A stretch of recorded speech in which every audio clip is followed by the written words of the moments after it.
too.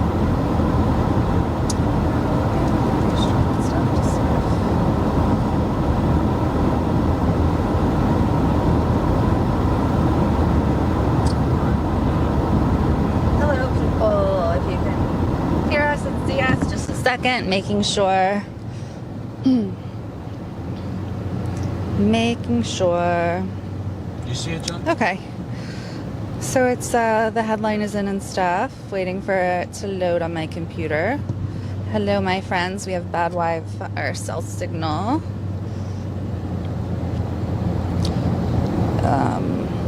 Smash the like button if indeed you can see us and hear us. Smash it, smash it. We are day 14 of this road trip. It's been an incredible ride, which we'll get into as soon as I make sure that we are good to go. And we are.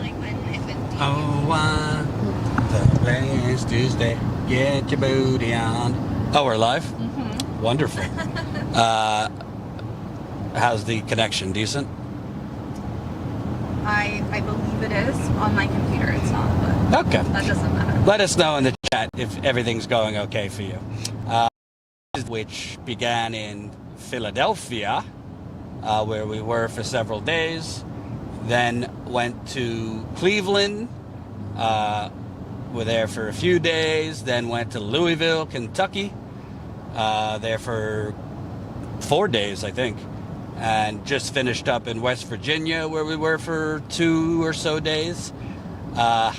Boy, that's a lot of miles driven and a lot of great stories covered and a lot of funny things and infuriating things behind the scenes that maybe we could get into, including the fact that like nothing was open in Kentucky. Literally, we had to circle for blocks and blocks and blocks because restaurants wouldn't be open. If they were open, they said we're not. The kitchen is closed at like 8 o'clock. Big thing. We had to wait for a while. Maybe having to do with COVID. I don't really know. But I think this was a really important trip. I mean, we've done reporting road trips before, but I think this one was particularly important because of this manufacturing of consent that, everything's fine, everything's getting back to normal here in the United Corporations of America. Well, I think if you saw the stories we covered, you will quickly realize this is not a normal country. This is a new Gilded Age with corruption on top of corruption on top of corruption. We have so much more stuff that we haven't even published yet. Jenn did great reporting, which she could share on a specific story. We have a whole hour that we recorded following Democratic Socialists of America volunteers as they went door to door, doing what the government should be doing, knocking on the doors of people facing eviction and giving them legal resources, information. We spoke with one of those people facing eviction. We're going to air that on Rockfin probably next week or the week after. But really important trip. And I think it was also illuminating in terms of we expect the corporate media to be only focused on distractions, but it was kind of like an alternative reality for us a little bit, because we're used to being on the ground, seeing what's really going on in terms of misery, corruption, injustice, and the corporate media covering distractions. It was a little enlightening, I will say, to see what was being covered in independent media while we were out focused on exploding homelessness. The fact that we learned that people were evicted throughout this pandemic, despite the talk of a federal eviction moratorium. Talking to Breonna Taylor's aunts again, I think we delivered new information that hasn't been out there really, particularly that the police lied about the body cameras, saying there were no body cameras, but there were. So we'll follow up on the Breonna Taylor story. And just being in West Virginia now, I think we were able to really, the people we spoke to, get in a lot more in depth than the national media has on Joe Manchin and, just straight up corruption of Manchin. So, yeah, really good trip. Your thoughts, Jen? Well, I just want to highlight a comment. Smash that like button. Hold on. Watch and share. As you guys can see, I am actively sharing and spreading this around and holding the mic and all sorts of stuff.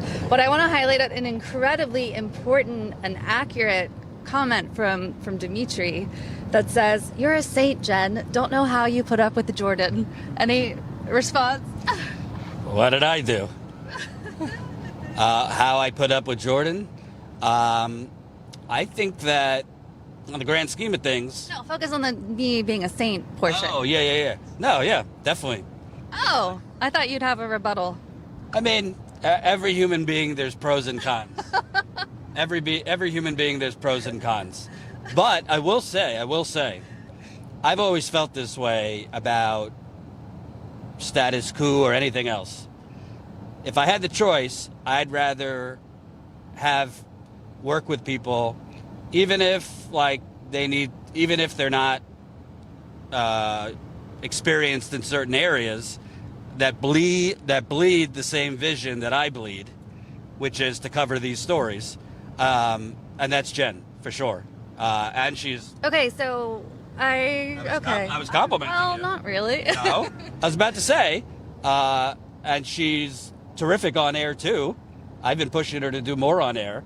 But Jen is a unique person that really bleeds the vision for Statuscoop. Don't you love this compliment from me, guys? Keep going.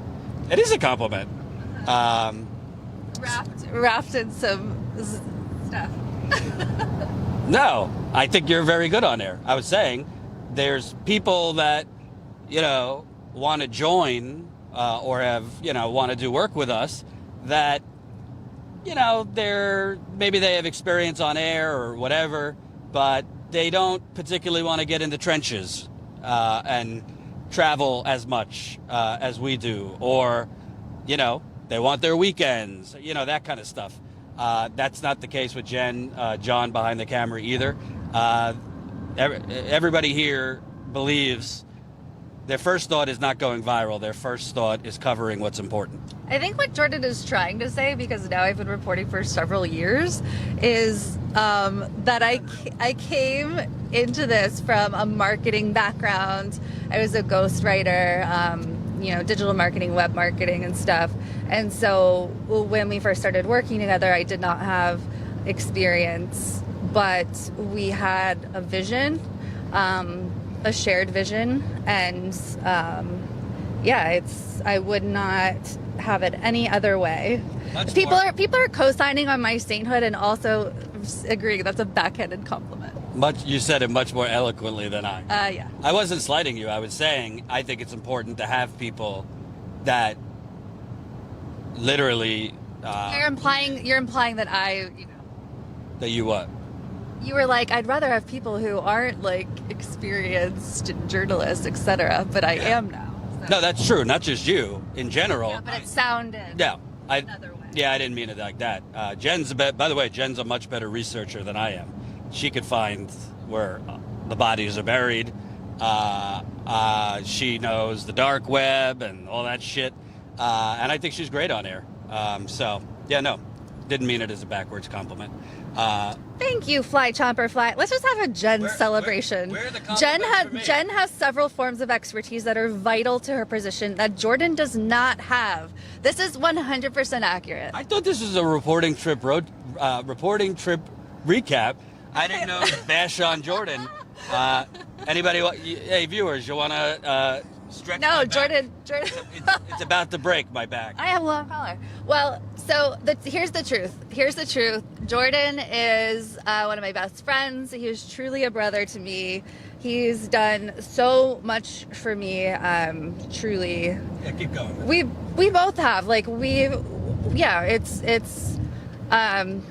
had a wild ride, and it like culminates in this shared vision of Status Coup, and that's why we love you, the viewers. You guys get it, and it's good. But we tease each other a lot. Jenn is a good yang. Jordan is the yin. Everyone loves Jenn. LOL. Jenn is less intimidating than Jordan. Okay, keep it going. I won't read them anymore. That was a highlight of the trip. That was one of my highlights of the trip. That apparently. Literally, a white guy who was out protesting homeless people just couldn't stand the heat in the kitchen. Couldn't stand me just challenging his gross generalizations on homeless people, on drug addicts.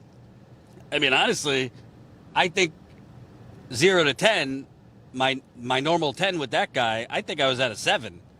But boy, did he shut that down. That was so He said fun. I was intimidating him.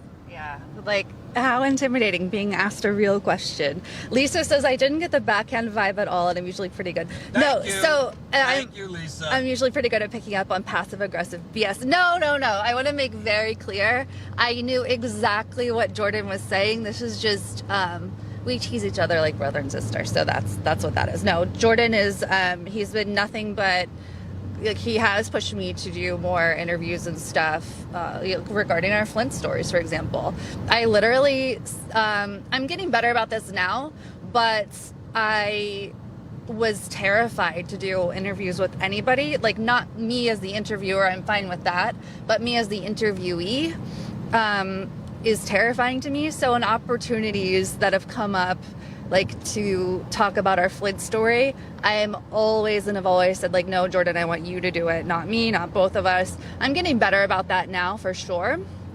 And it took me a while to, because I've always gotten into the investigation side. I love researching, I love digging and finding stuff, and I do think that that's a talent of mine. But as far as being on air, I said to Jordan, like, pretty frequently early on, like, no, I've never been an on-air person. I have no desire. I'm really shy, which is all true, but he did push me to do on-air stuff and reporting. That's what I was referring to in the beginning. Yeah, I was just jabbing at him. So and I'm so glad that you guys have been watching, and we love all of you. Thank you so much, Alex, for the super chat from Greece. Greek American from Philly here. Well, from Philly, but Greek American. Thanks for shedding light on our poverty and homeless problems. Your work is valuable. Keep it up. People want to know if you ever ate the sandwich from yesterday. I did, but I didn't think it would be a good look to be, what do they say? Don't talk with your mouth full. I didn't think like asking questions with a steak hoagie would be a good look, but I did eat the sandwich. It was very yummy, and I thought that was a really great interview yesterday. That was fantastic. Yeah, and there's a reason you don't see those people on CNN or corporate media, even local media, because they're spitting too much truth, and they're spitting too much that is outside of the blue first red narrative. They're just literally telling the reality that this country is sick, and that doesn't sell, and advertisers don't want that on their broadcasts. But I thought it was really powerful. It gave me ideas for further digging into Joe Manchin. And to me, with Joe Manchin, it's not necessarily that I want to investigate Joe Manchin because, like, he's in the news right now or because he's the only shitty Democrat. I mean, 75% of the Democratic Party is corrupt corporatists, maybe more than that.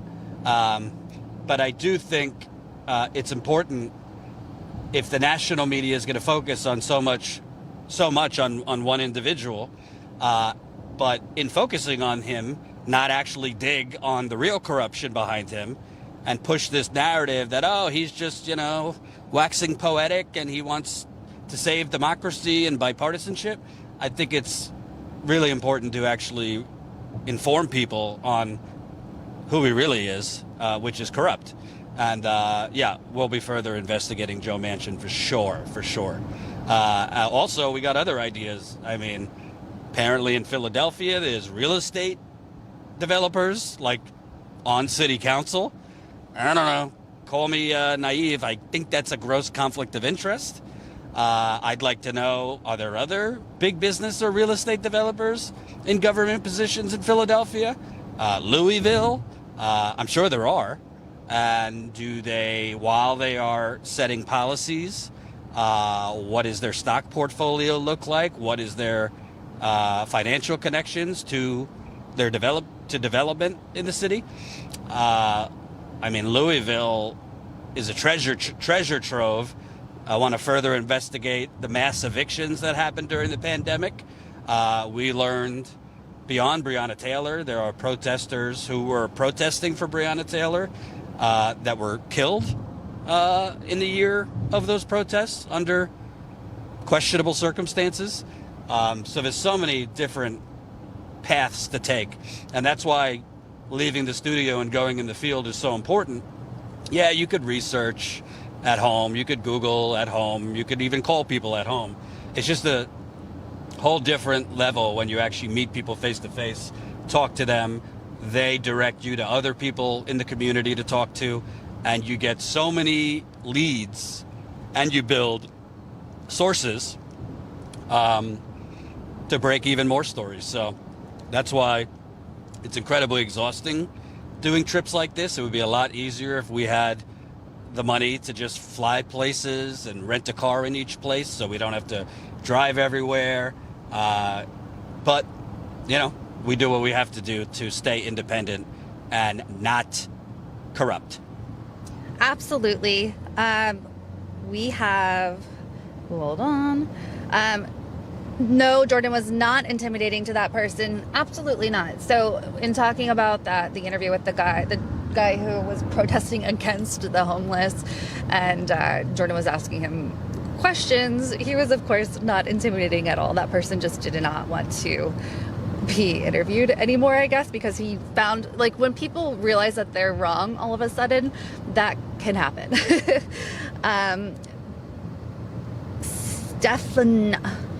I think you changed your handle, but Stefan Nasafi, Jordan was not sarcastic. Jordan was identifying his most important trait, passion for the work. Absolutely. And I think it is incredibly rare that people do have such a passion for reporting in the style that we do, that is not at all connected with money or recognition or whatever. It's truly connected to truth and justice and what journalism is supposed to be. So, and major shout out as well to John, who is holding the camera in the back, and he shares that as well. You guys all know of his reporting, most famously now from the 6th of January.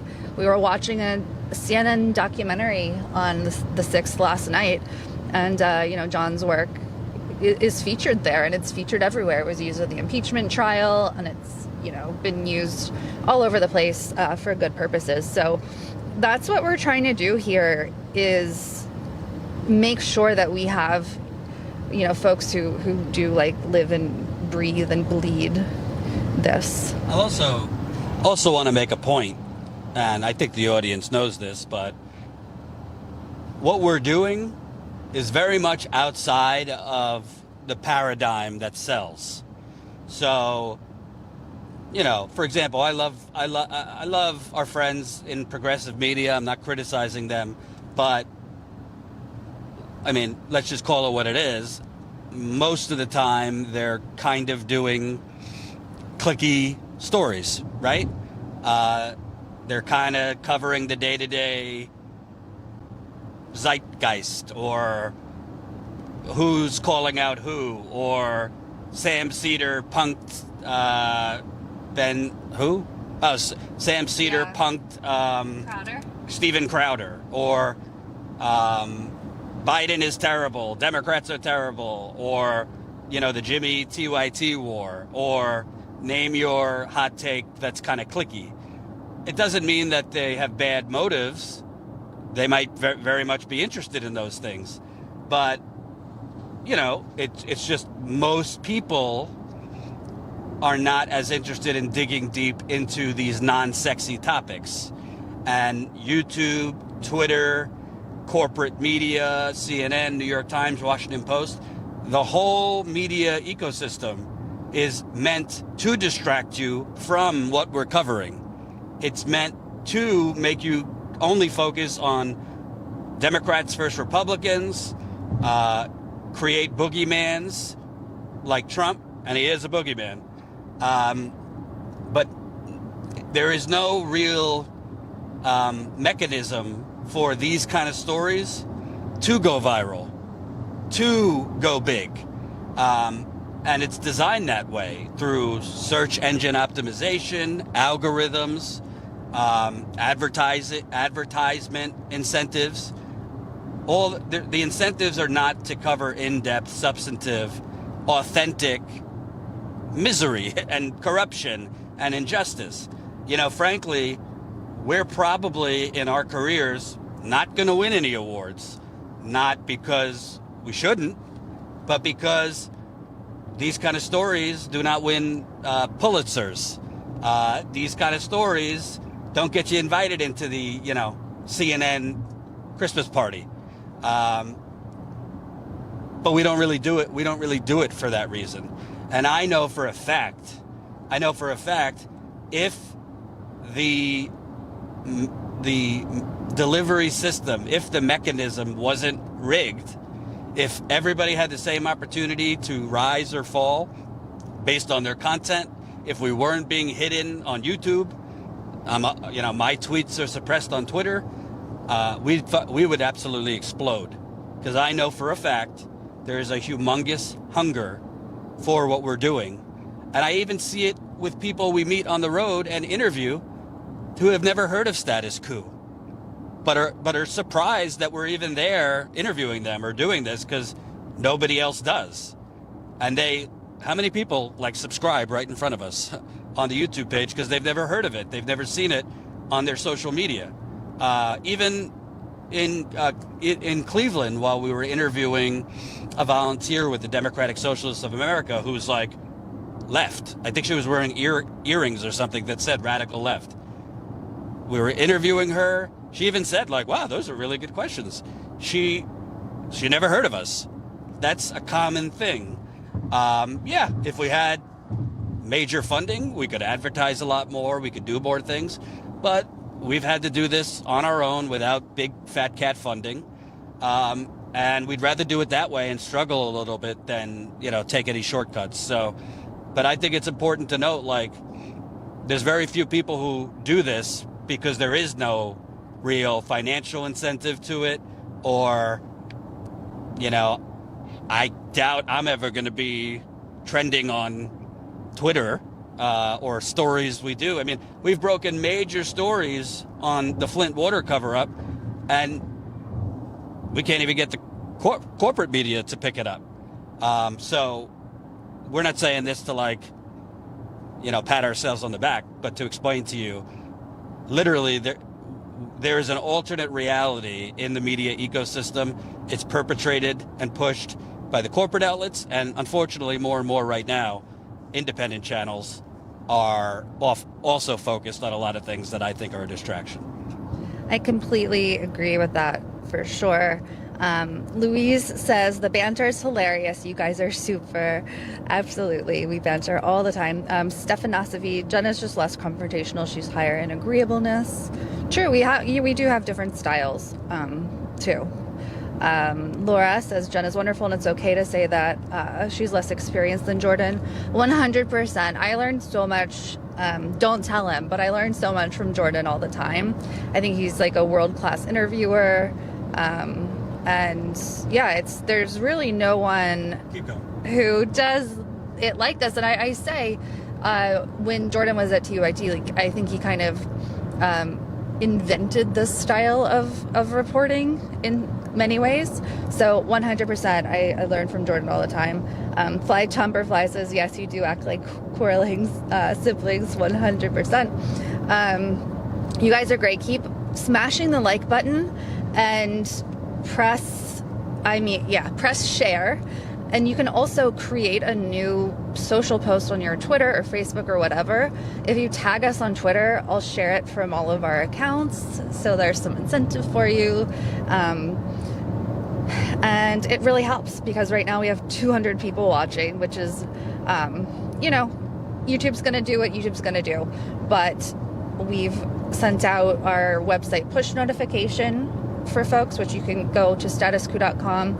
There will be a pop-up and it'll say, like, do you want to receive notifications from us? Click yes. You can also go to statuscoop.com/text and you'll be notified next time via your phone when we go live. Jean Scheid, $4.99 in the super chat. All the solution-based organizations need to come together on July 24th in solidarity with March for Medicare for All. It's our next opportunity for a general strike. I am excited personally about the March for Medicare for All because this really is like the first thing that I've seen progressives of all stripes coming together on. And I hope that it'll be big. We definitely plan to cover it. Not sure where, probably DC, one of us or whatever. Maybe we'll do multiple locations, who knows? So we definitely plan to cover. Can I say something? I should have said this at the beginning of the stream, but I just wanted to note legendary progressive Mike Gravel passed away. He was a senator from Alaska. He was the core reason, other than Daniel Ellsberg, that the Pentagon papers were even released. He risked his career to release them, Mike Gravel. I was fortunate to have interviewed him, I think, 2 or 3 times. I think he was 91, passed away, through natural reasons. But truly, more so than most, even Bernie, was a leading just gladiator against the military-industrial complex, against all these just immoral wars. And yeah, I thought he was a great man, great progressive, and just wanted to note that he passed away and, send our thoughts to his family. I just wanted to point that out. Yeah, absolutely. Mike, I never got the chance to speak to him, but Jordan interviewed him, I think, twice. And he just, sometimes people get elected who do mean well and who do good things. And I think that Gravel was one of those folks. And it's really, really sad. We had the Gravel teens who took over his Twitter account, and that's kind of grown into a big thing, the Gravel Institute. So hopefully his work will live on and continue to do good things. I remember what Jordan, like when you were interviewing him, you were like, I just want him to read me a bedtime story or something. Like he just has such a soothing way about him. Yeah, he was great. Really great.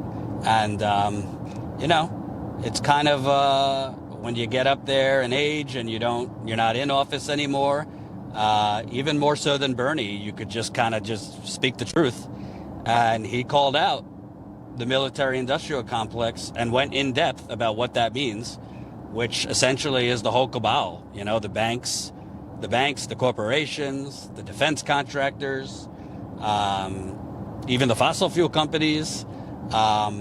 So yeah, I think he was great. I tweeted out a short video that was him talking about the military-industrial complex. And his work will definitely continue. And I want to also mention to Jean, who mentioned the March for Medicare for All. I'm not trying to poo-poo anybody's marches. I think it's time to stop the marches, and it's time for a general strike. I really do. Well, that's what she was saying. It might lead to... Right, but at this point,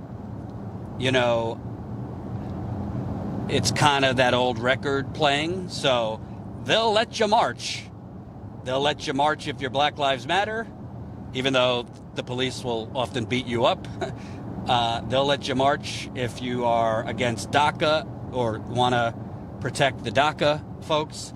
They'll let you march if you're the Sunrise Movement. They'll let you march if you're fighting pipelines, indigenous people, even though they'll beat you up and arrest you under false pretenses. I can't tell you how many protests I've covered that are similar things. People going around blocks and blocks and blocks, chanting, and it's all good. There's a place for that, for sure. But until all these groups marching and protesting for all these reasons, until you hit them where they actually care about, which is their wallets. I'm talking about corporate America, the donors for the politicians. Until we organize to actually harm the capitalist economy, which is these corporate Goliaths, I think very little will change. Yeah, there's a component of it in electing people that will actually fight for progressive change, not only agree with our policies, but actually fight, which I think right now the Squad, even Bernie, are not doing that. But we need, call it what you want, we need a general strike. And it could start small and then spread. But let me tell you something. If Amazon even was harmed by a few, let's say 10 million, they would notice. Same thing with the shareholders.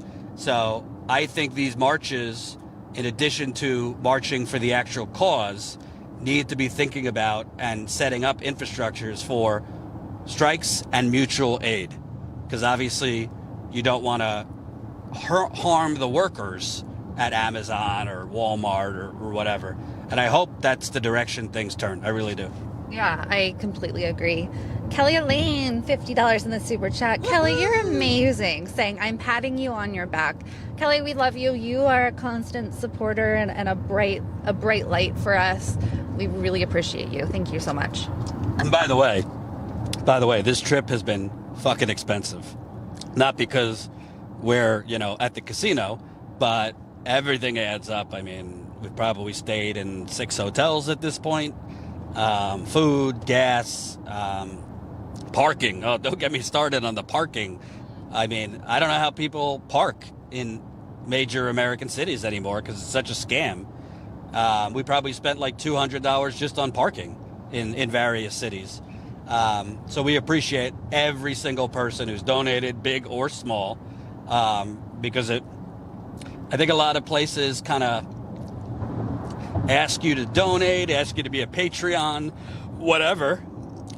It's not that they don't offer unique things, but they have a lot. If you're in a studio, it's just not even a comparison in terms of cost and overhead. Traveling costs a lot of money.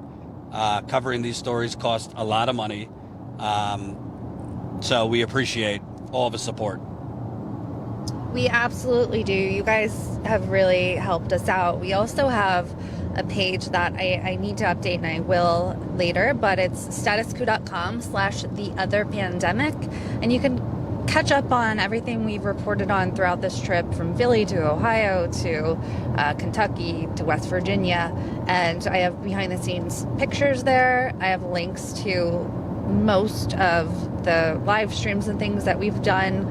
So definitely check out that page, statuscoop.com/theotherpandemic. And Julian says, Jenn is the sweetest. Thank you so much. You guys are amazing. Kelly says, thanks for the great reporting. Lana Del hates the clock, $10 in the super duper chat. The groups need to come together for sure. I will be pitching in for mutual aid once the general strike is organized. Yeah, mutual aid is something that more people, I think, need to pay attention to. There are some really great mutual aid groups in DC, for example, and folks literally spend their day making sure that other people are taken care of. And so they as they say, it's not charity, it's literally mutual aid. It's people giving to other people and making sure, it's not me, it's us. It's as it should be, in my opinion. Absolutely. And I also think, there's a component that I think a lot of organizers, activists miss. You need to start protesting and shaming the corporate media, because the corporate media, to me, is the key number one entity that props up the capitalist, corrupt system we have. So, it's great that the Sunrise Movement was protesting outside Pelosi's office or office. It's great that indigenous folks and their allies in Minnesota right now are, trying to stop construction of line. I'm not saying don't do things, but if you let CNN, MSNBC, the New York Times, the Washington Post, the Associated Press, Daily Beast, BuzzFeed, the Atlantic, the list goes on. If you let them kind of just continue to essentially cover up what's the reality on the ground, then how much you think they're going to cover a general strike if we were able to get a general strike? How much you think they're going to cover? Maybe they'll cover it and just bastardize it. I mean, I literally remember in 6 years on the road, as far as I know, there was one protest in 2016 in LA, Bernie supporters protesting outside CNN's Los Angeles bureau. And to be clear, I'm not talking about anything more than civil disobedience, peaceful protest, but they need to be shamed. And if the protests get big enough, it's kind of not possible for these outlets to ignore it or just act like it's not happening. They need to, and by the way, people, when you're protesting these media outlets, and I'm even talking on the local level, your local Fox station, your local NBC station, that are basically covering fluff and ignoring and basically won't actually report and investigate because they don't want to lose their access to their sources, which are the politicians, the real estate developers, the corporations, the police. Those are their sources, not people. If the protests grow big enough for these corporate entities protesting the media, then people that might watch CNN or MSNBC and be what we call kind of the back to brunch crowd, they might start thinking, well, why is everybody mad at CNN? What are these stories they're talking about that no one's covering? So I think there's an important component here, which is the media, because I can tell you, we are on the ground in these cities. Every single person we talk to pretty much say, yeah, no, the local media doesn't talk to us. They don't cover these things. If they do cover it, it's severely watered down. So there's a big whale, which is the media, that that needs to be part of this, call it what you want, strike or protest movement. Because right now, you're just protesting the politicians and the government, but you're kind of ignoring the entity that props up the corrupt status quo. Fly Chomper Fly says, thanks for the super chat. Says, disagree. Marketers know showing to the general public that something is popular creates mass support and action. Proves it's not a fringe concept. I definitely agree. So, in marketing terms, it's the social proof. And it shows, as you say, like when many people are interested in something or taking a stand for something, it makes it much easier for other people to take a stand for something. And it creates, it just creates a path for people to become aware of things that they would not have been aware of before.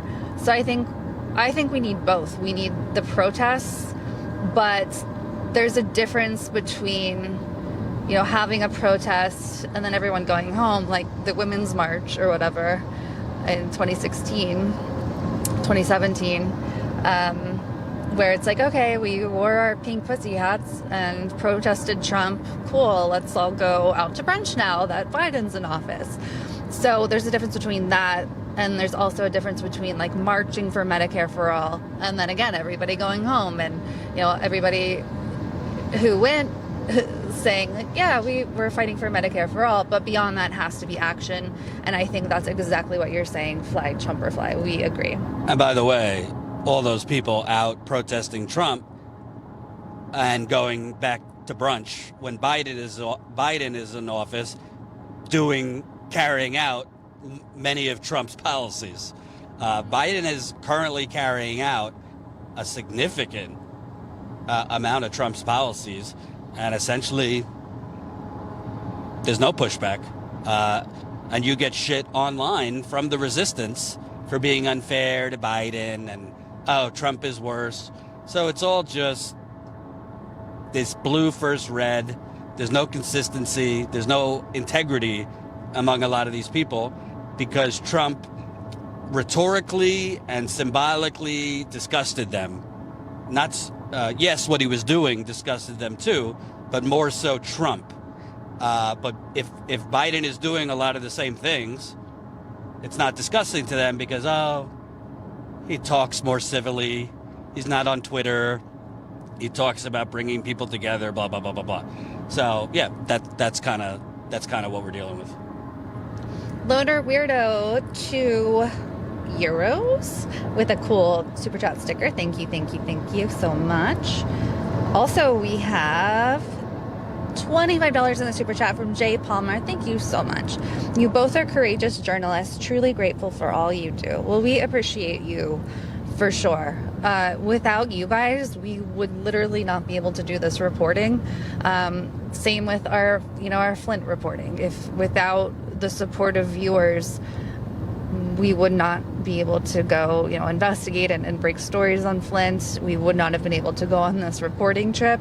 So your support is truly making a difference because no one else is doing reporting in this way. Absolutely. And by the way, when you say you both, don't forget John behind the camera. Don't forget Colin in Texas doing all these graphics for us, editing, a lot of behind-the-scenes logistical stuff. Yeah, it's not just us for sure. And I'll also add, we really want to grow. Our goal has always been, if everything worked out the way it's supposed to have, as many reporters in as many different places as possible. More behind-the-scenes producers, stuff like that. It's very hard to drive through multiple states, be doing interviews while also trying to line up other interviews. Usually you have like a producer or a booker that books people, so the reporters can actually just focus on that. So our goal is to grow, but there's just realities. I mean, if you do it the way we're doing it, which is people-powered, it's a lot harder to grow and afford all those things. You want to pay people a decent wage. So we're hoping that if we keep doing these kind of stories, if we keep just doing the right thing, at some point it will break through, whether it's one story or whatever, so we could get additional resources to, build the coup. Carl's 4948 says MSM will spin the general strike to make it look bad. They definitely will. They definitely will.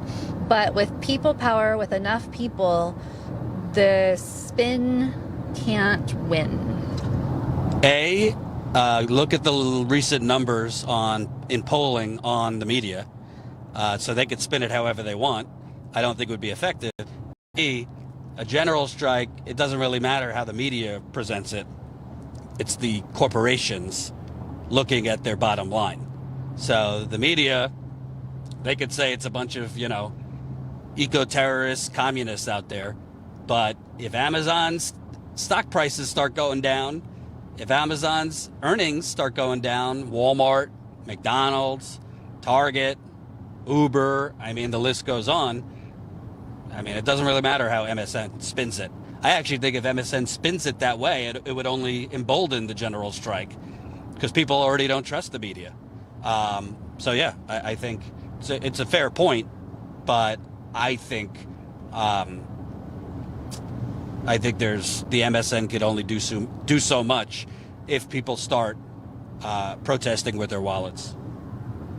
Daryl Connolly says to compare Biden as the same as Trump makes you sound like a grifter.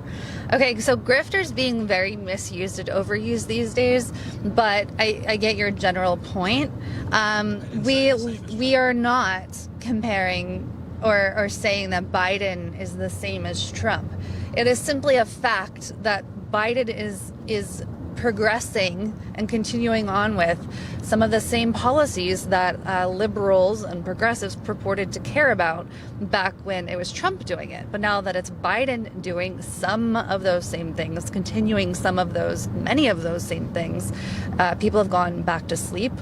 That's just a fact. So it's not saying that we both got a lot of shit for voting for Biden this time around because Trump is and was such a threat. So in no way are we saying they're the same thing, but it's simply burying your head in the sand to not acknowledge that people have gone back to sleep while Biden continues very dangerous policies. I mean, let's just talk right now. I mean, a story just came out yesterday that essentially the U.S. Department of Justice's main witness, if you want to call him that, against Julian Assange has come out basically saying I was lying. Julian Assange had nothing to do with this individual hacking into the government of Iceland's computers or whatever. The Department of Justice basically used this individual, who, by the way, was guilty of financial fraud, tax evasion, among other things, to bolster their already flimsy case against Julian Assange. For supposedly helping Chelsea Manning hack into the U.S. government. So this guy just came out saying, yeah, no, I made it up. Essentially, the U.S. government pushed me to continue claiming that Assange instructed me to hack into the government of Iceland. But even before that, Biden was continuing a prosecution that Obama's Department of Justice ruled could not go on. We couldn't prosecute Julian Assange because there's really no difference between what he did and what outlets like the New York Times do. So Biden is continuing that prosecution, even though a judge in the United Kingdom ruled against extraditing Julian Assange. That's just one of the things he's continuing. A lot of the border policies are the same in terms of immigration. So I'm not saying they're exactly the same, but he's definitely continuing similar policies. Yeah, and Henry points out that they have many of the same donors, and that's really often what it comes down to in our politics and our government is who is giving you the money and how do you keep special interests happy, lobbyists. It's really disgusting and deplorable, and that's why people wanted change with Bernie and are very obviously disappointed and almost nihilistic in many cases that now that Bernie has not been able to succeed twice, partially due to his own failings, in my opinion. He's lost his fight, but also because the DNC outright made it impossible for him to win either time. Yeah, and also, I mean, Biden literally, I think it was last week, the government came out with a list expanding the definition of who is a terrorist to include socialists. There were other lists of just essentially progressive or anti-capitalist ideologies as domestic terrorists. Could you imagine if that was Donald Trump who did that? The outrage, CNN, MSNBC, all of these outlets, the outrage of resistance Twitter, But Biden administration has done this, which is very dangerous, by the way, to label socialists or even, I think, environmental protesters. I don't know. I barely see anything about it. So I think people, need to stop focusing so much on, but Trump was worse. Yeah, but he's gone now. So if similar policies are and similar extreme ideologies are being pushed, then that's what matters. And it doesn't matter if it's a Democrat doing it or a Republican doing it. And by the way, Biden, look at the deal that is about to be struck under the guise of bipartisanship. Originally, the infrastructure deal was going to be $2.2 trillion, which honestly, $2.2 trillion for America's roads, bridges, airports is woefully inadequate. It's now down to essentially $500 billion in new money. Just so we could say, just because, Biden's advisors and pollsters say, well, if you show something will get done in a bipartisan manner, it'll help us in the midterms, and it will help us maintain the White House, because people really want to see Washington get things done. Well, that's not even crumbs, $500 billion for infrastructure. He stripped everything out of it that was supposed to be for climate change and climate policies. So yeah, that's where we're at with Biden. But the resistance and the media won't say or cover any of that. They definitely won't. Michael Cooper says, can someone explain to me why Assange is still in prison? I think, the reason is obvious. I know you're asking kind of a rhetorical question here, because it's like, we all know it's because they want to take down a whistleblower. Well, not a whistleblower, someone who published other whistleblowing. He's not a whistleblower himself. So I always think about the Assange situation through the years in this way. If you have someone who's publishing the secrets of the world's elite, they're going to stop at nothing to try to stop that person. So there have been various accusations against Julian Assange. There have been, it's like throwing spaghetti against the wall and seeing what sticks. They're trying everything that they can, and it's horrible. It's completely unjust. And the fact that journalists in the mainstream media, etc., aren't standing up and shouting about this at the top of their lungs is deplorable to me, and shows that folks in mainstream media, etc., don't actually, believe the things that they say that they believe as far as like press freedom and journalistic rights and things. Yeah. And to me, why they're doing it, it's less about Julian Assange and more about just totally trying to stop another Julian Assange or another WikiLeaks from happening. And it's not just, by the way, Julian Assange. Literally, I think in Ohio right now, there's a bill to make it illegal to record police. There are laws that are bills, proposed laws in a lot of right-wing states, some purple states, to essentially try to criminalize protest and make it a felony to protest under the guise of, if you're obstructing critical infrastructure, i.e., fossil fuel pipelines.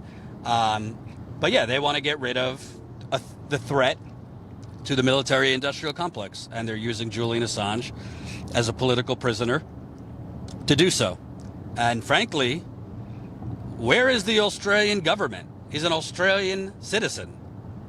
Why is he being held in the United Kingdom based on a U.S. government appeal for a Australian citizen, even though he didn't do anything criminal? He's not a U.S. citizen governed by U.S. laws. So it's just outrageous. And I'm glad, Julian's father and I think brother just did a tour around the country. Were interviewed by mostly independent outlets, but I'm glad that his name is still out there, because it's sick what's going on. And it's sicker that, the Brian Stelters of the world, reliable sources, all these media critics or media reporters are ignoring the number one journalism story. It's pathetic. I completely agree. $4.99 in the super chat from Corona Ursa. Are there resource guides on doing a general strike? That's a great question. I'm sure there are. I don't know of any specifically, but this is something like other countries do and have done, and our country is just not with it. So I'm sure there are. I wish I could point you to a resource. Maybe other folks in the chat can. I would check out the Yellow Vests here. There is a growing Yellow Vest in America movement. I think they have a website or social media. Their main thing is a general strike, so I would check them out, and also Yellow Vest in France. Right.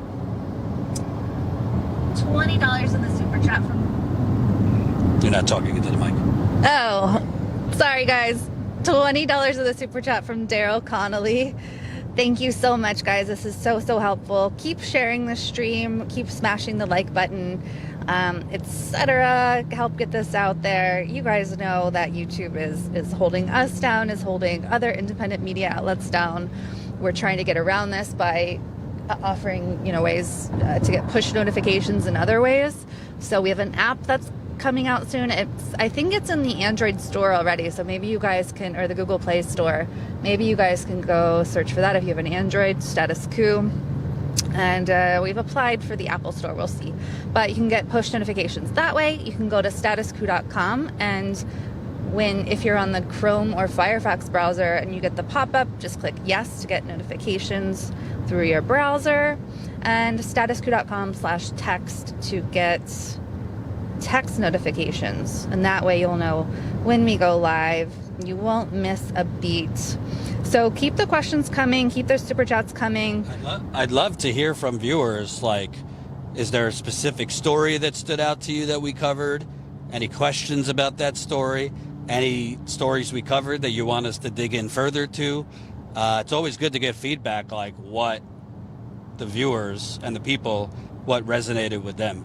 Because for me, everything I thought resonated, but for me, Philadelphia in particular stood out to me because I've seen a lot of homelessness, and I've covered it in Portland and San Francisco, Seattle, but this particular area we went to in Philadelphia, the Kensington neighborhood, I haven't seen it to that degree, particularly just basically a park filled with homeless people, to keep it real, a lot of drugs being done. But basically, from what we're learning, a lot of the drugs coming in there are coming from police, government officials, and there are basically like upper middle class, white collar professionals coming into that park, parking far away so nobody will see them, dressing up kind of like dirty to blend in, and shooting up drugs.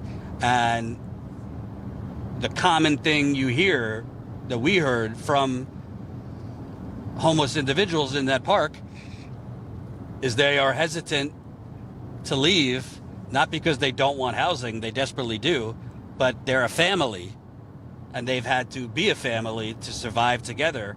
The other individuals that are sleeping in that park are their family, and they don't want to leave them behind. And from what we've been told, the money that was supposed to go towards homeless housing and affordable housing during the pandemic, but even outside of the pandemic, apparently it hasn't gone to that.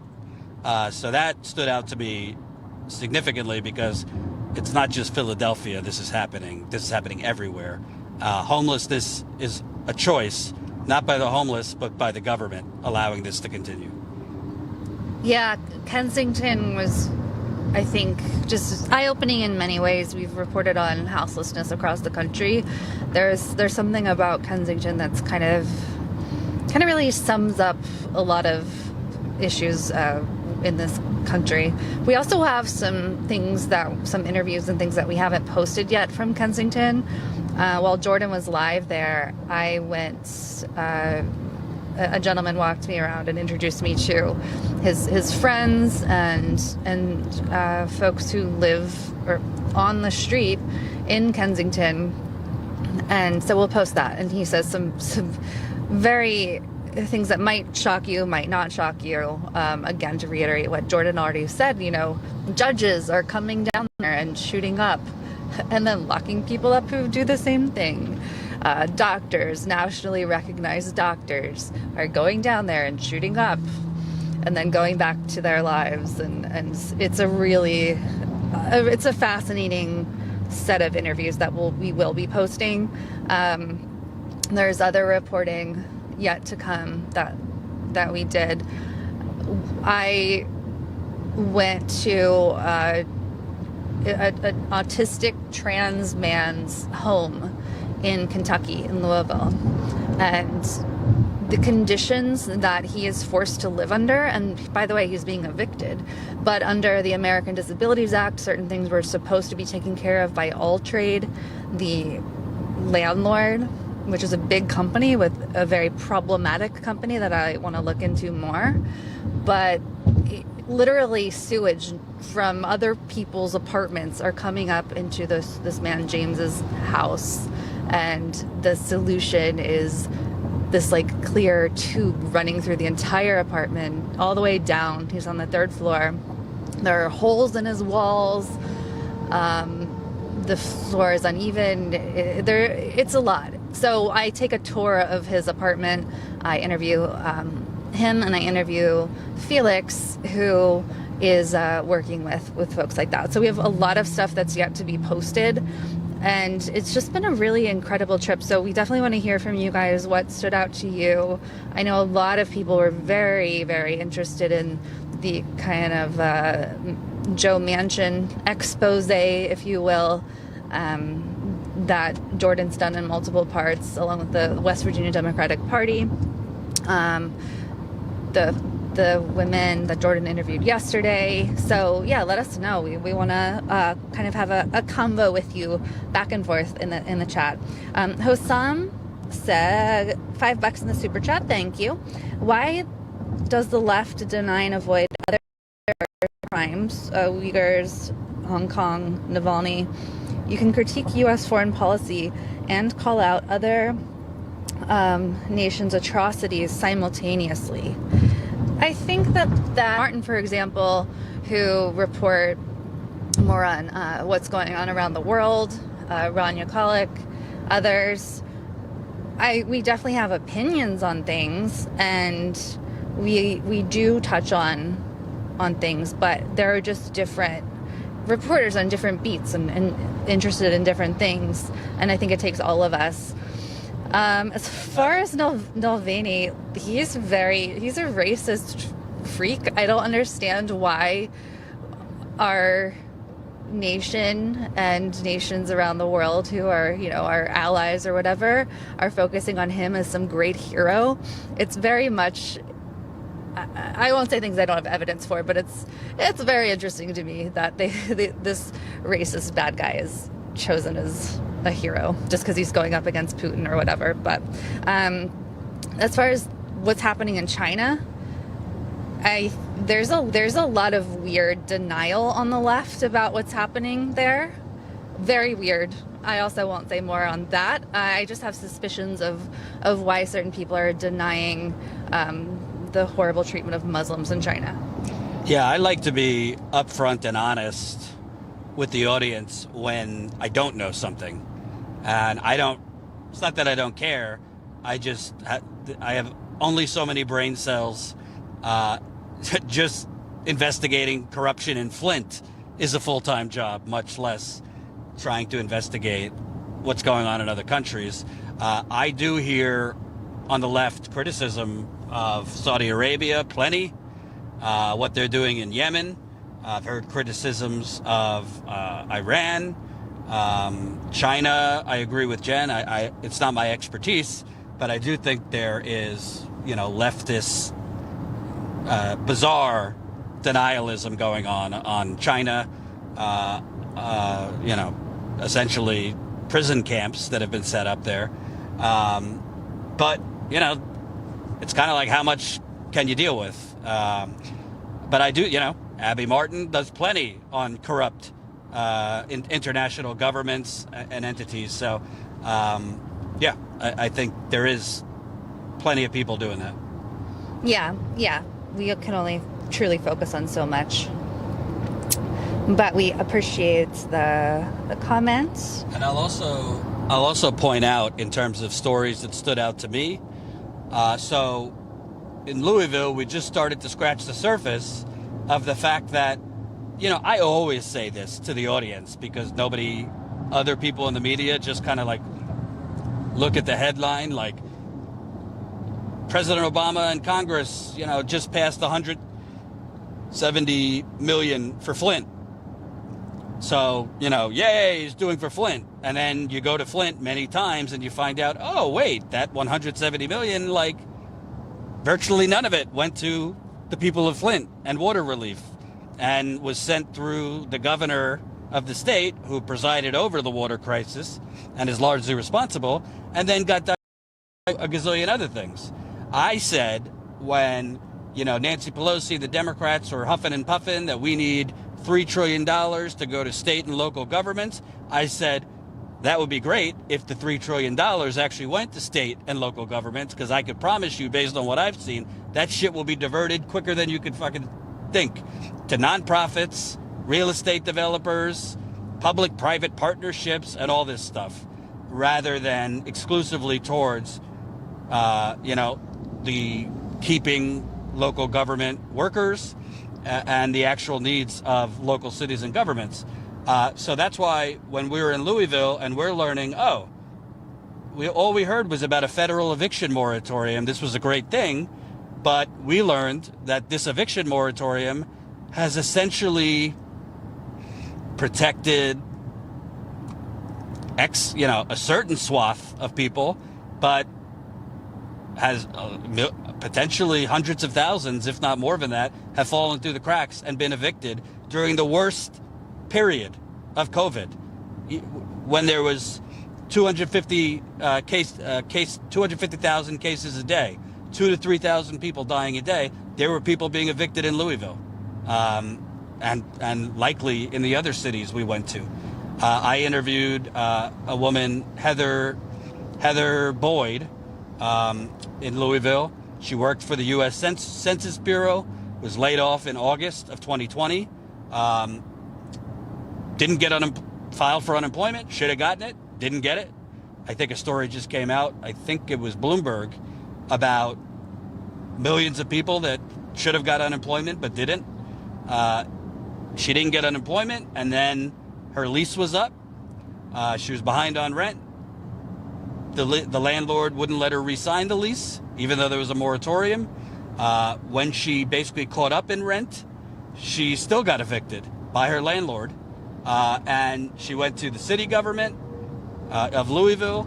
She went to, legal aid, and basically there was nothing they could do because there was loopholes in the eviction moratorium that they could evict you for things other than non-payment, like nuisance violations, your lease being up, them selling the building.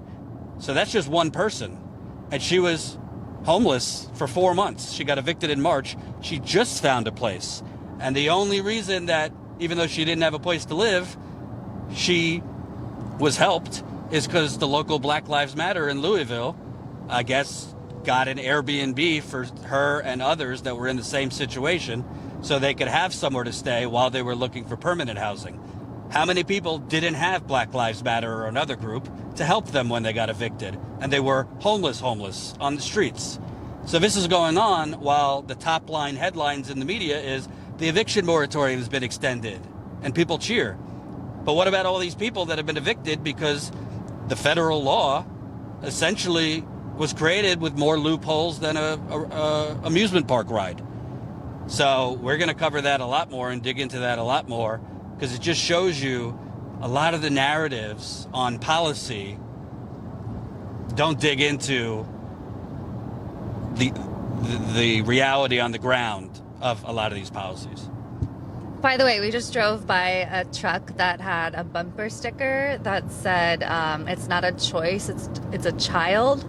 And I wonder if that person cares about the forced evictions during the pandemic that have affected so many children, or the homeless children, or the fact that we're bombing brown children across the world. I wonder how much that guy cares. Or children are being shot up and killed in classrooms. By the way, some other stuff you don't see. We have passed a lot of Jesus stuff on the road. Crosses, billboards about Jesus.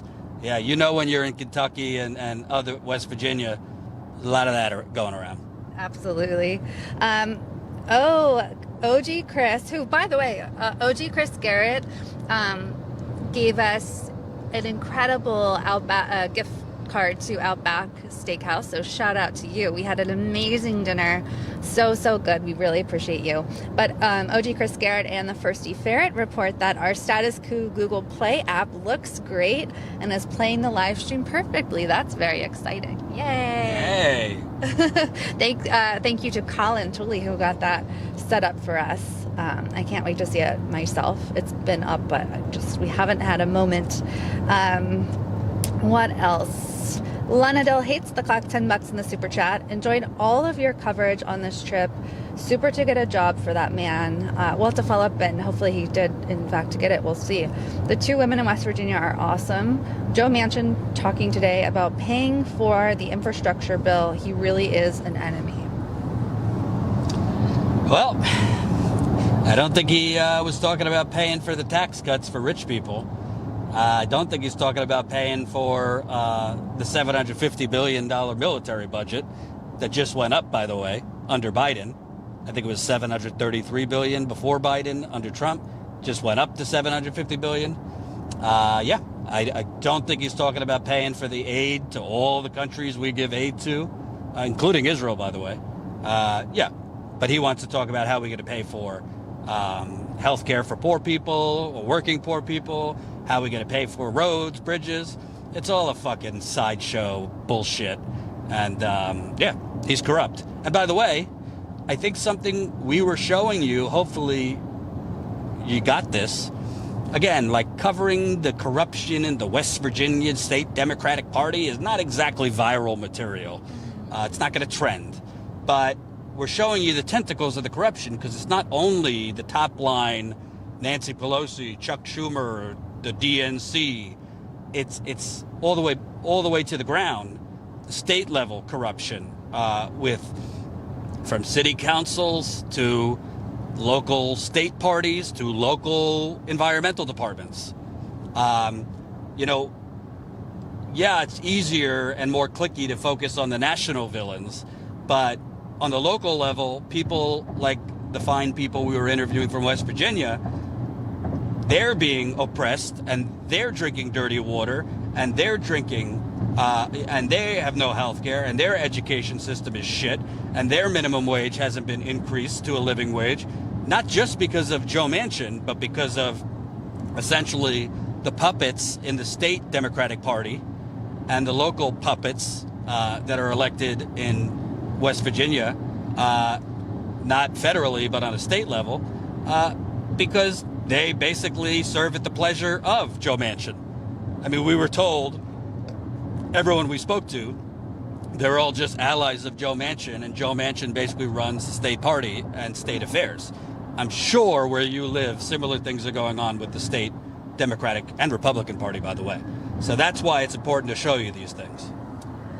Yeah, and I meant to mention too, we went to Moorhead, Kentucky as well. And speaking of the fact that just because there's an eviction moratorium, just because it got extended, it doesn't help everybody by far.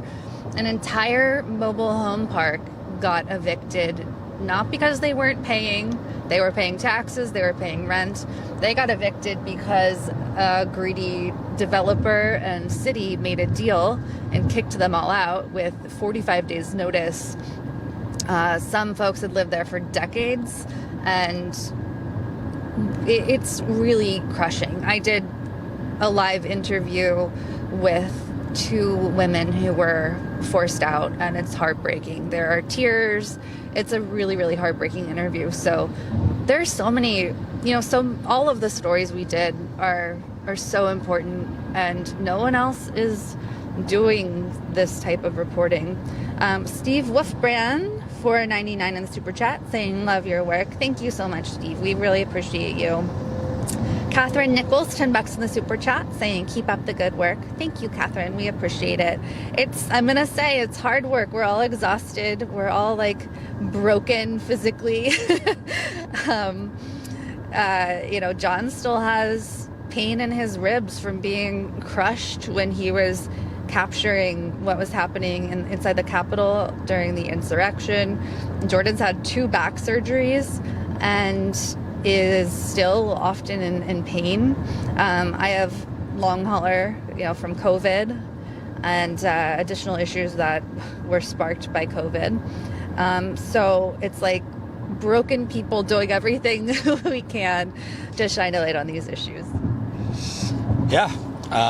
Basically, I don't know how many people know about backs, but my L5 disc, which is the final disc, like kind of towards your lower back butt, my L5 kind of has like that much space between it for the actual disc, and a lot of my disc has degraded for a lot of reasons, which is why I needed 2 surgeries. So essentially, sitting in cars for long times, having to haul around suitcases, just the wear and tear of even the heat. For those of you who have back problems, like hot temperatures seem to rile up. You just get really bad stiffness in your back. And in my case, my left foot before my first back surgery went completely numb because a piece of my disc was pushed up against my sciatic nerve, the thing. So because of that, my foot went completely numb because a disc was basically blocking the nerve function. And when my back stiffens up, my whole foot is not numb anymore, thankfully. But when my back stiffens up, my foot, the numbness comes back. So it's tough. Even flying a lot of places can be stiff, but driving, definitely being in the car for hours and hours does not help, even if you do stretching. So yeah, it's not easy to do this. And I was not too long ago stuck in my room for months on end because I physically could do nothing. I thought my life was over because of long hauler COVID. And I'm very grateful to be returning to reporting and to be able to be out in the field. On this trip, there was a CNN article about a woman with long hauler who committed suicide because it was so bad and her life felt over. So it's serious stuff. I'll also mention, and again, we're not trying to get pity here, but we'll take it. Statuscoop.com/join. Become a member if you can. There's also a mental component to this kind of reporting and talking to people that are kind of the victims of all this. It's mentally could wear you down in addition to physically. So we still do it because it's important, but it definitely is not covering, what the local morning shows covering that cute little, I don't know, whatever bullshit they cover. Yeah. And it really, and these stories are just following up on what Jordan said, just so sad. And for people who, like we do, like you guys in the audience do, who care so much about people and their plight, and it truly is that not me, us feeling of wanting so desperately for change to come for these folks.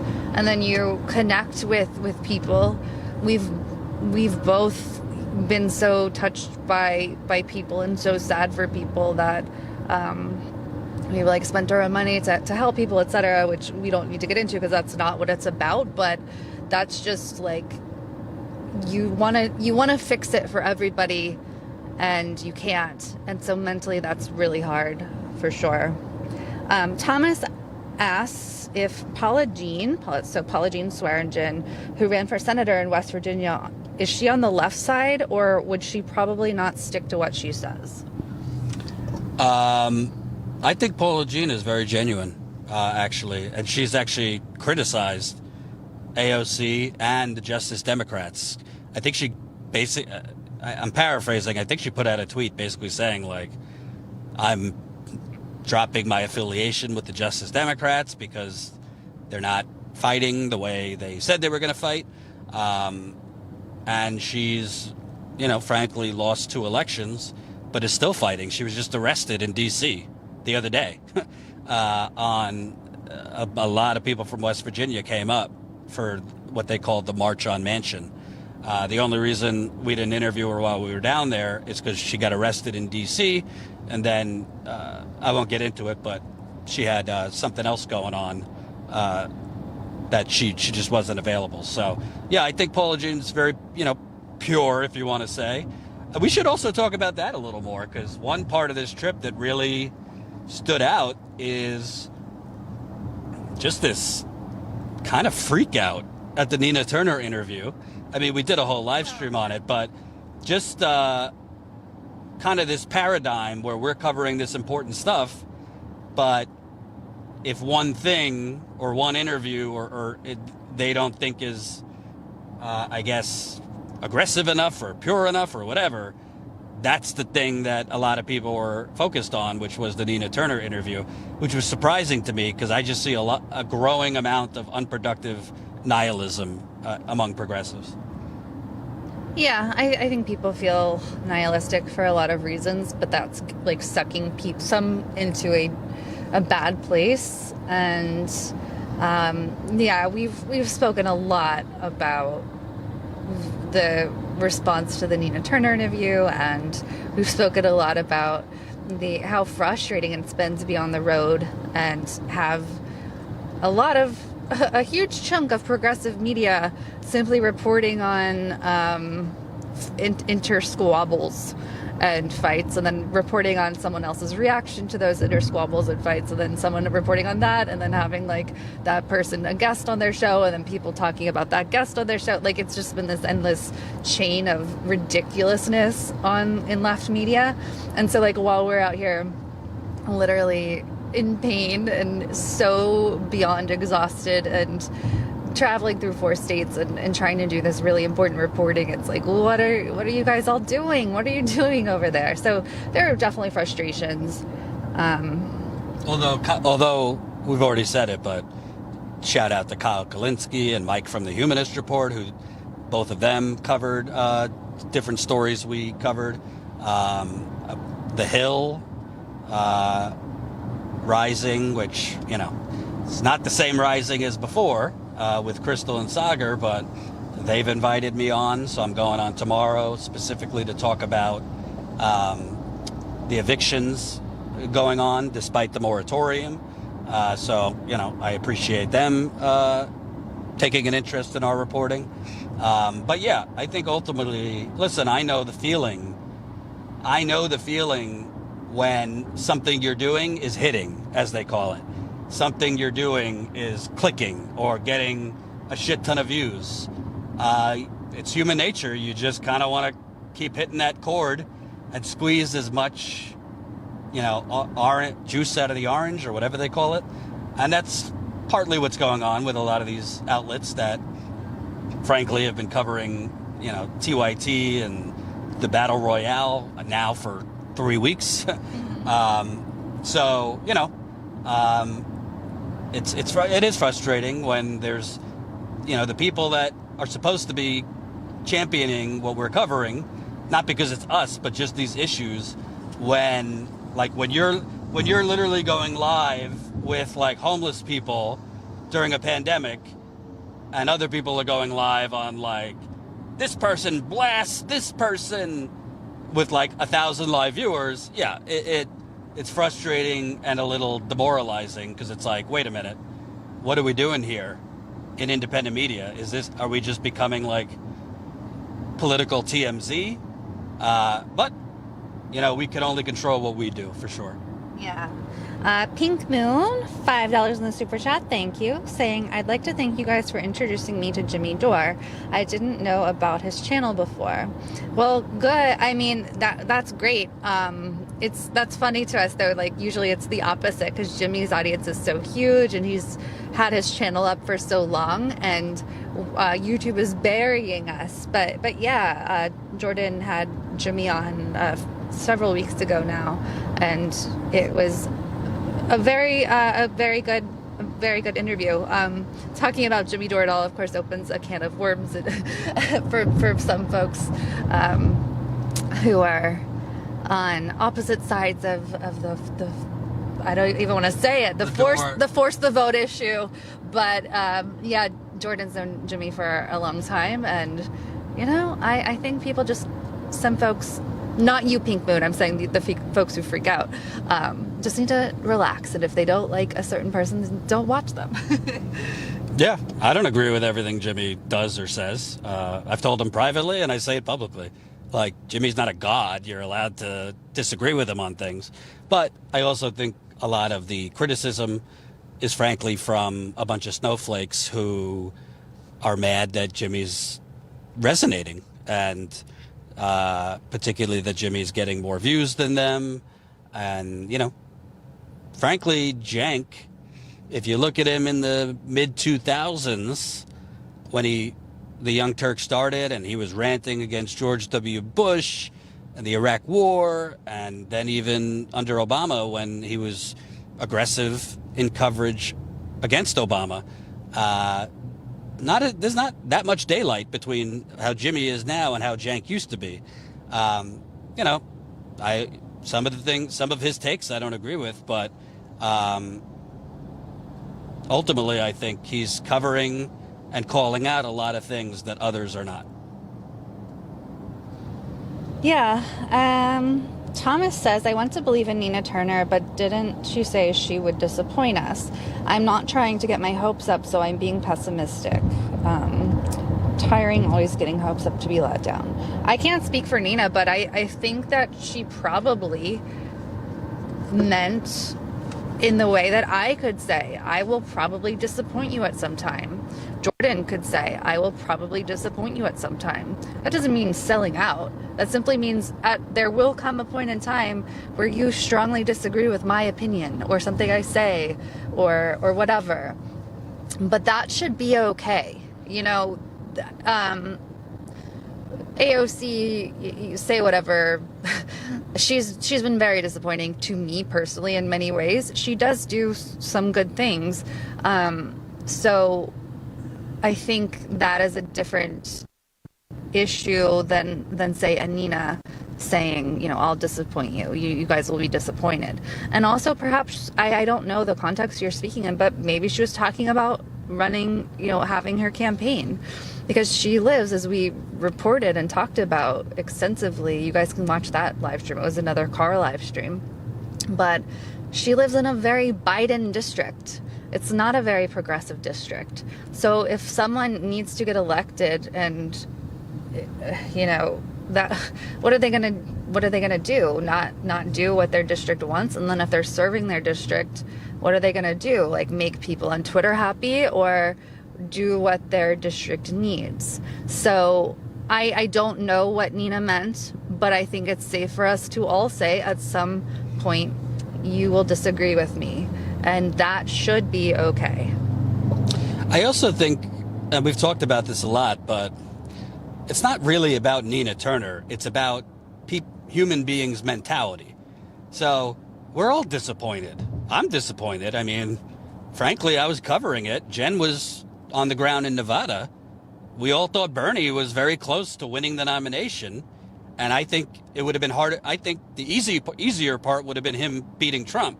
It was always getting out of the Democrat corrupt primary. So everybody's disappointed. It's then disappointing when you donate, volunteer, phone bank for, whether it's AOC or there's other progressives that are basically folding like cheap tents against the Democratic Party. But I don't think it is efficient or even logical to take your disappointment with that and then just pox on all, what do they say? Pox on all houses. Yeah. And just blanket that to, well, Nina's going to sell us out too. And, any Democrat, I'm not voting for any Democrat because it's just corrupt, period. I think that mentality, frankly, is probably where the very people you're fighting want you to be. I think that mentality that, like, well, the squad is not doing anything and they're like sellouts or whatever you say, so Nina is just going to be the same thing. I don't think that's logical or productive, because at the end of the day, you have to look at every single situation as individual people. I can't get in Nina Turner's head, but I've covered her for like 6 years. I look more at actions than words. I happen to know, based on sources, that she's doing what she has to do to get elected.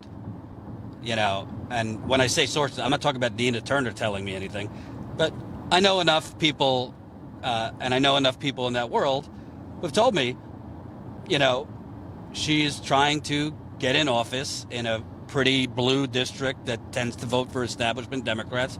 But when she's in office, she's not going to hold back. Let's just put it that way.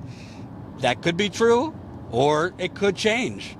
But, like, what is the alternative? Like, if you're in Ohio's 11th district, not voting for Nina Turner because she's not bashing the Democrats or Biden enough?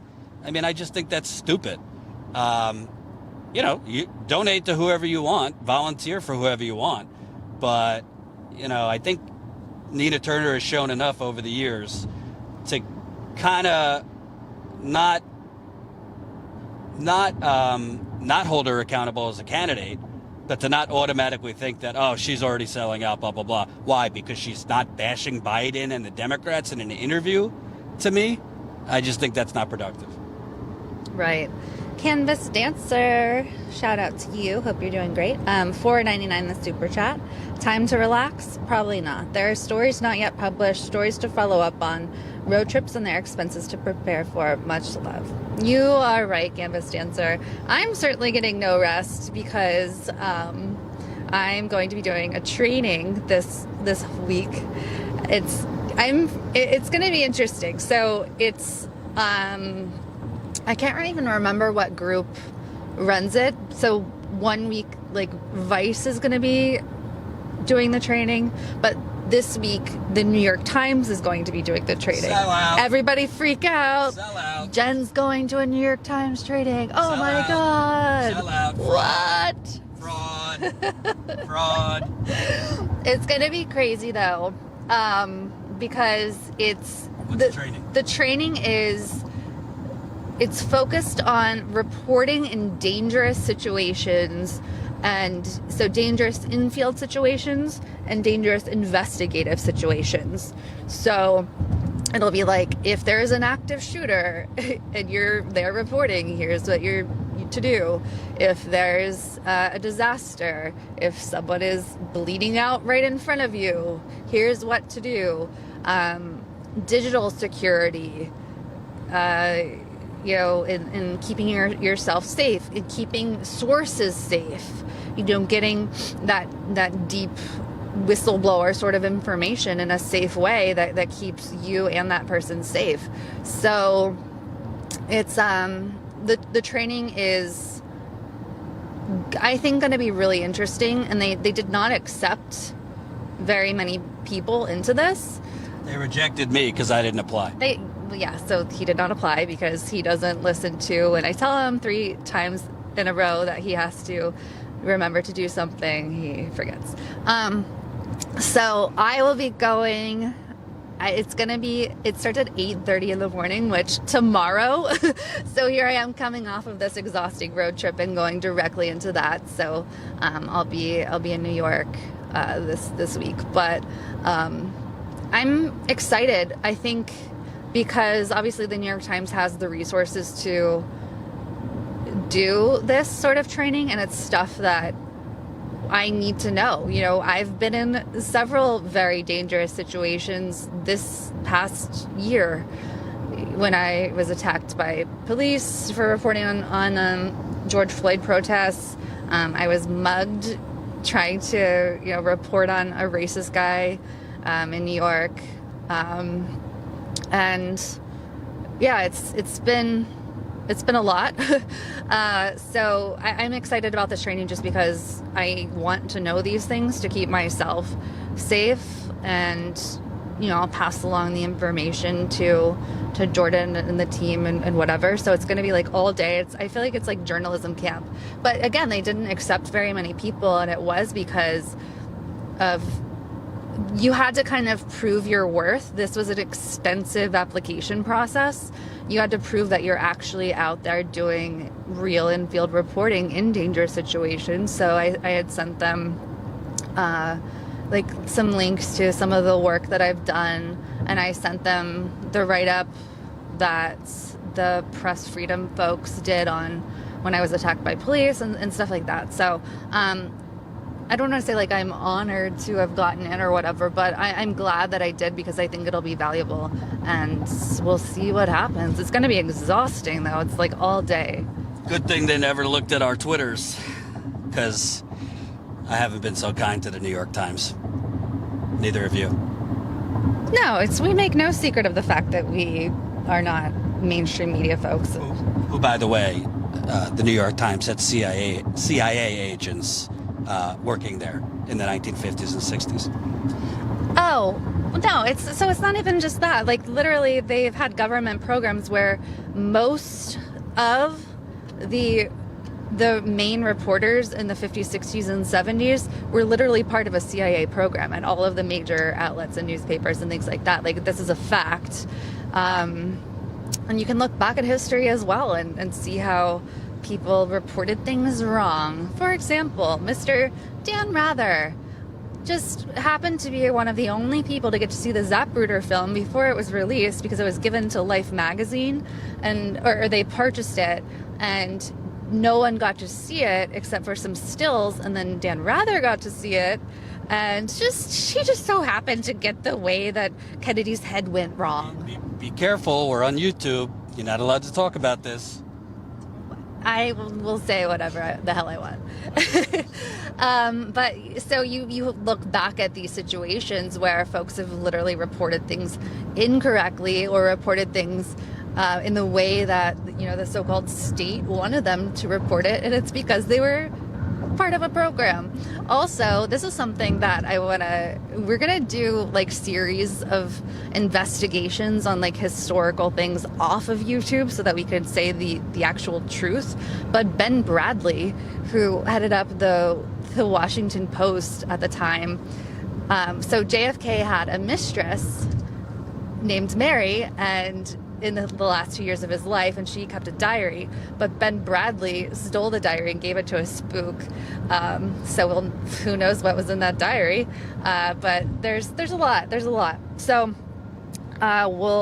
side notes, we have plans to do that for members off YouTube. So statuscoop.com/join.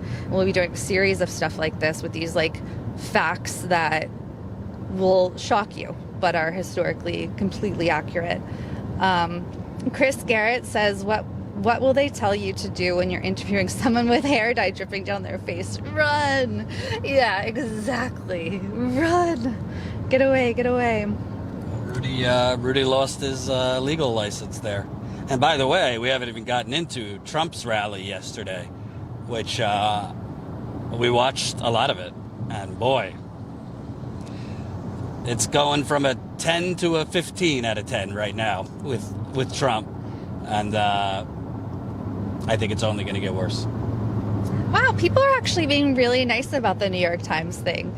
Jordan was like, people are going to call you a sellout or this and that. It's like, no, they think the people will get it. I'm sure some will. Like someone in a year from now will be like, oh my God, Jenn Dyes went to a training with the New York Times. She's secretly working for them under the, auspices, which is about doing what's right for me as a journalist and doing what's right for Statuscoop. And I think that with their resources and their knowledge, like we can't come up with this stuff on our own, and this have access to all these tools, etc. Jerusha says you're not a sellout as long as you tell us every detail. I stay tuned.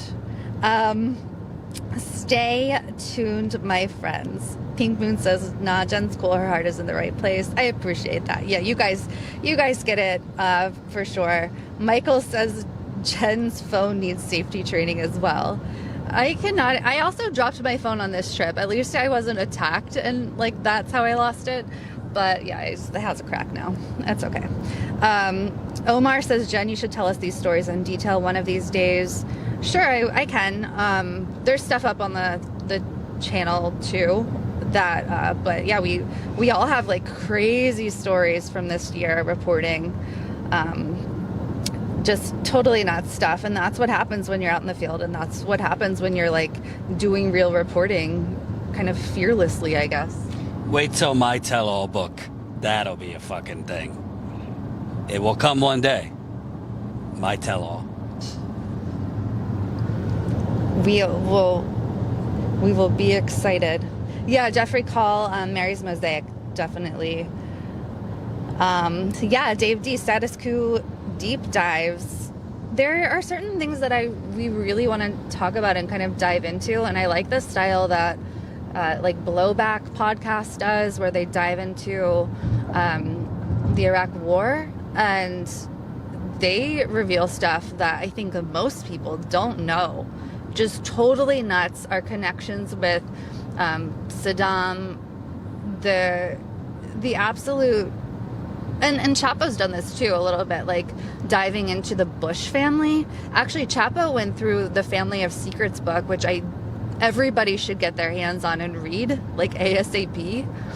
The Bush family is 1,000 times more evil than you think they are. Than you even if you think they're super evil right now, they're a lot more evil than you think, and have been for several generations.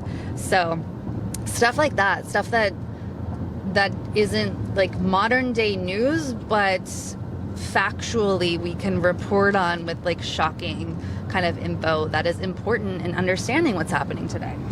Yeah, and Abby Martin right now is doing a really great series. I've only listened to a little bit on the history of the CIA.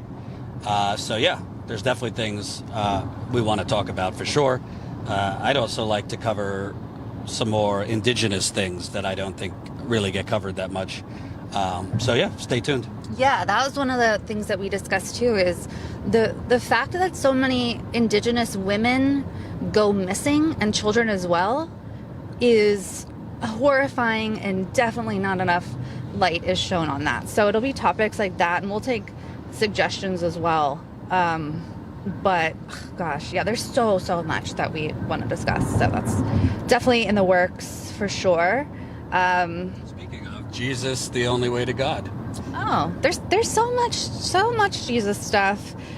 We were in a really cute town last night, and we just so happened upon some right-wing folks, like a large group of right-wing folks, and the amount of Jesus stuff going on, and including in establishments, and when we were leaving West Virginia yesterday, like the town has crosses up, and you know, that's fine if someone's a Christian and that's their faith, that's fine. I was raised in like an insane version of Christianity, which I could say more about Christianity in general, but I'll refrain because I don't want to be offensive. But it was, yeah, wow. The stuff that I was taught and told is very cult-like, and they had us, maybe for members, maybe someday I'll reveal to you like one of the most shameful things in my life is what I was like brainwashed into doing when I was about 15 years old, on a mission trip a couple of times, which is horrifying to me now, like literally makes me feel nauseous what we did on this mission trip. So maybe I'll reveal that for members. Jordan was pretty shocked when I told him. So statuscoop.com/join. Yeah, I think we have some good stuff coming up. We have the additional stuff that we still need to post. It's gonna be great. I don't know if do you want to talk more about our surprise town that we happened upon, or are we about ready to? Yeah, it was just, what was it, like Hog Weekend or something? So it was like a major group of bikers. Like we rolled up to the hotel and all the spots were taken by motorcycles. And yeah, some colorful people, I'd say. Definitely had a little right-wing component, but it was interesting. Can't hear you over the sound of freedom, Jordan. Oh, yeah. That's true. That's true. That was a shirt that we saw. Actually, not at this Hog Weekend. I don't remember which state we were in. Probably Kentucky or something. No, actually, I think it was Cleveland. Yeah. And it was, a guy walked by. I can't hear you over the sound of freedom. So lots of fun shirts like that. Oh, also, yesterday with these right-wing folks. You will be God, a sign we just passed. Well, that's Mennonite. So yesterday in like simple like passing exchanges with these right-wing folks was very interesting, to say the least. For example, I have a camera now that I'll be using like when I'm on my own in the field, and John's been showing me how to use like the basic functions because I'm clueless, so I'm learning. So it was sitting on the table, and we got up, and this guy sitting to the table next to us was like, "Oh, who's the photographer?" And I said, "Oh, he is. He's teaching me," or something like that. So I pointed to John and I said, "Oh, he's teaching me." And so this Trump guy, this biker Trump guy, looks at John and goes, "Oh, so you're the smart one then," and started like talking to him about camera stuff and photography. And it was just like, all right, cool. So just the phrasing on, "Oh, you're the smart one," seemed, in the way he said it, a bit sexist. And then in waiting, walking by a stall of bathrooms, you had to walk by the men's room, which there was a little line for the men's room in order to get to the ladies' room. And so I said, how did I phrase it? I said, "Oh, is there a line for the women's room as well, or just the men's?" And the guy, this was a different guy, a different, right-wing Trump biker guy, was like, "Well, I'm not an in-betweener for sure," or something like that. Like he was making an anti-trans joke. It was an experience. So I don't even know. It's a whole different world. It sure is. I've seen a lot of right-wingism out on the road, whether it's at Trump rallies or just a little more conservative areas. And I think one thing that before we end the live stream, one thing that I thought was good is in Philadelphia, we saw one day there was protests. Protesters came out in opposition to police doing sweeps and evicting homeless people. And then on the other side of the street was counter protesters who live in that neighborhood, Kensington, which is very, very poor. And we're out there cheering, wanting the police to get rid of the homeless people out of their community. And at one point, the two sides came together saying, "Why are we fighting each other? Why are we on other sides when we all want the same thing?" The residents did want the homeless people to get housing and things like that. They just don't want, a sea of homelessness and needles and people pooping on their property or whatever. So, yeah, even when they came together, there was still some hostility. But I think it showed that, the government, the media, they all want to divide people. They want to divide and conquer and keep people on different sides, whether it's red or blue, or in this case, protesters, out to stop homeless people from being displaced, counter protesters wanting them to be. But I think the more and more people realize that the real enemy is not each other, but the bought off government selling you down the river. You might have different opinions on cultural issues, I think the more of that, the better. So that was something I thought was a good thing. Yeah, definitely. I really appreciate all of you. I see several. Oh, there's a dead deer on the road. This New Yorker is not used to seeing dead deer on the road. I don't even blink. Like that's just life in the area. So I see so many YouTube members, Statuscoop YouTube members. We started the Statuscoop, or the YouTube version of our membership, partially as an experiment, honestly, to see if it would help boost our views, like if YouTube would help us get seen more if we gave in and started this membership. But truly, it's become kind of fun. Who knows if YouTube will eventually kick us off or not. They're certainly suppressing us, but it's cool because you get to use, we have specialized emojis there. You get a special designation next to your username. You get behind the scenes videos and photos and content like that, which there's stuff up right now from behind the scenes of the trip. So right underneath this video, or any of our videos, and as well as on the regular Statuscoop YouTube page, you can join. There are 3 levels starting as low as $2.99. So definitely sign up if you want to use a cool Jenn Jordan emoji. There's also a confused Jordan emoji, very fun. And our main thing, though, our main focus is our membership on our website, statuscoop.com/join. This is income that we can count on every single month to operate, like literally stay up and functioning and reporting. So if you haven't joined yet, statuscoop.com/join. It's just $5 a month. You get access to things like Ask Me Anything member calls, which we owe you guys. We'll announce when we'll do the next one. We hop on a Zoom call and you guys can ask us your most burning questions. We reveal way too much info. You get tons of behind the scenes, video diaries, behind the scenes videos, behind the scenes reporting, like insight into our reporting and the process of dealing with trying to get our reporting out with the Flint story, etc. But you also get access to our members only Discord chat, which is where you guys love talking to each other here in this chat, on YouTube or Twitch or wherever you're watching. But you can continue the fun and talking to each other, talking to like-minded folks, discussing, debating, whatever, as long as it's cordial, on our Discord. So that's for members only, statuscoop.com/join, and you'll get access to the members only section of our Discord.